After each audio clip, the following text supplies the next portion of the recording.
So these pawpaws are sitting on a swale.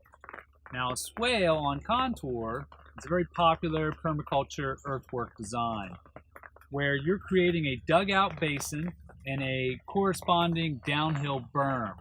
When water comes down the landscape and fills into the basin, since it's on contour, it sinks in and it harvests water into the water table. So what I like to do is I like to plant on top of this berm my food forests, my gardens, your rose collection, whatever you would like is going to prosper by being on this. So these trees have grown very quickly. These pawpaw trees are only about entering their 7th year, and I keep them tops. I keep them down at about 8 feet so that I can reach them easily on a ladder.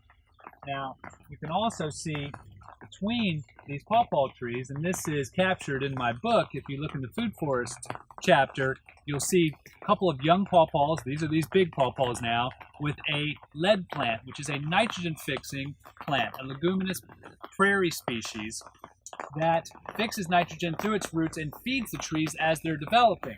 Now, if you compare this with the book, you'll see this lead plant inside of here is now dwarfed and being phased out. It's done its job of fixing nitrogen and being chopped and dropped to feed these lovely pawpaws.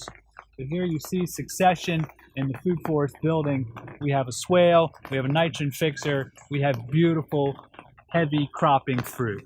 Ta-da!